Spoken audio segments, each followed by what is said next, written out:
Ladies and gentlemen, it is my honor to introduce to you the President of the Republic of the Philippines, President Ferdinand Romualdez Marcos Jr.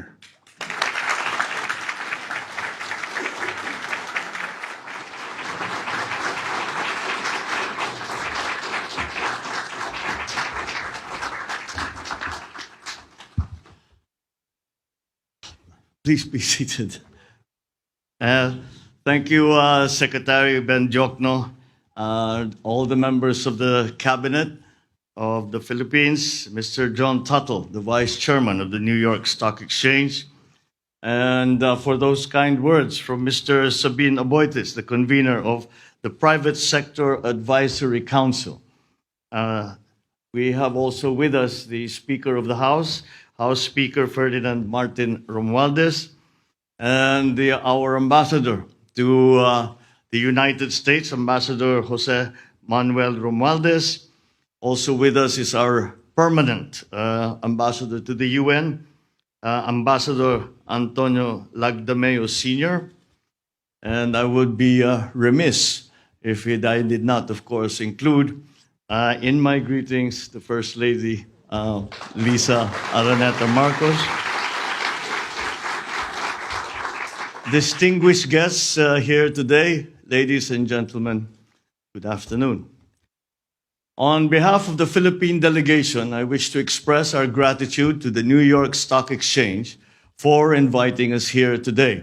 I consider it an engagement of invaluable opportunity to share with you how we are further opening up our economy to accelerate our recovery. Bouncing back from the pandemic, the Philippine economy has seen robust growth since last year and has returned to its path toward upper middle income country status, achievable, we believe, within the next few years. Against this backdrop, we have increased the scope for mutually beneficial investments that would mean more jobs and a better quality of life for Filipinos. For investors, doing business in the Philippines is an opportunity to reap the benefits of a vibrant economy. We are proud to share that we recently enacted policies to further liberalize our economy and welcome more foreign investment to our shores. First, we passed legislation to lower corporate income tax rates and rationalize fiscal incentives. Second, we reduced the minimum paid-up capital requirements for foreign retailers and foreign startups, bringing in advanced new technology. And third, we now allow full foreign ownership of companies providing public services such as telecommunications, shipping, air carriers, railways, subways, airports, and toll roads. The United States and the Philippines have strong and enduring ties in trade and commerce, among many other areas of cooperation. The US is our third largest trading partner and second major source of foreign direct investment applications in 2021. To international investors, the Philippines offers high-quality labor, a large consumer market, and a wide range of fiscal and non-fiscal incentives. At the same time, we remain committed to maintaining sound macroeconomic fundamentals, providing a clear development roadmap. Let me expound a little bit on these important points. First, sound macroeconomic fundamentals. Our gross domestic product is projected to grow by 6.5% to 7.5% this year, by 6.5% to 8% from 2023 to 2028. The employment situation has improved following the temporary disruption caused by the pandemic. The unemployment spike of 17.6% in April 2020 fell drastically to 5.2% in July this year, the lowest record for all July rounds of our labor force survey since 2005. Manufacturing activity has accelerated, staying above the growth threshold of 50 for the past 7 consecutive months and settling at 51.2 last August. Trade is back to double-digit growth, with demand for trade partners boosting our exports, and with domestically situated firms importing more inputs in anticipation of rising demand. At the same time, with our commitment to fiscal discipline, the country's debt to GDP ratio has improved to 62.1% as of end June this year from 63.5% in the previous year. At the height of the COVID-19 crisis, the government implemented massive stimulus programs to readily support the most vulnerable sectors. Although our borrowings increased substantially during the pandemic, we continue to reduce the cost of our public debt through judicious debt management. Now that the economy is reverting to normalcy, the government is likewise heading back to the path of fiscal consolidation. We will reduce the government debt to GDP ratio to below 60% by 2025 and further down to 51.2% by the end of my term in 2028. Our economy's resilience to crises is recognized internationally. The Philippines has maintained its investment-grade credit ratings throughout the pandemic amid the wave of rating downgrades globally.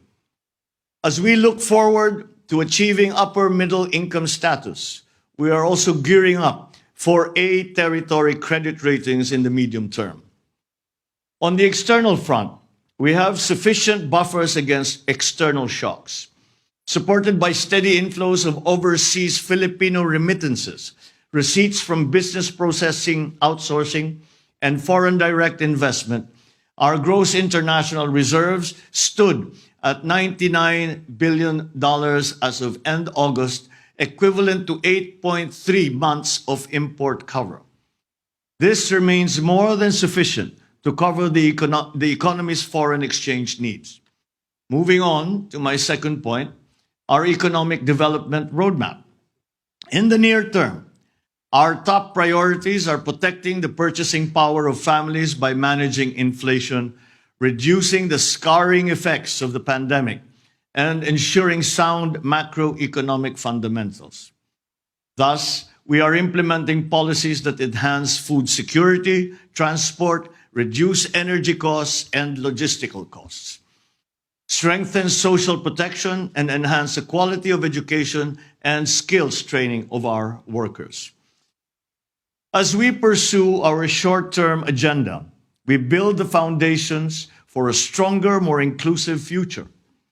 Our medium-term agenda includes reducing the poverty rate to single digits by 2028 and undergoing an industrial transformation through which science, technology, and innovation and sustainability will drive our industries. In all our endeavors, the private sector must be a partner. We seek partnerships in many areas of our development agenda.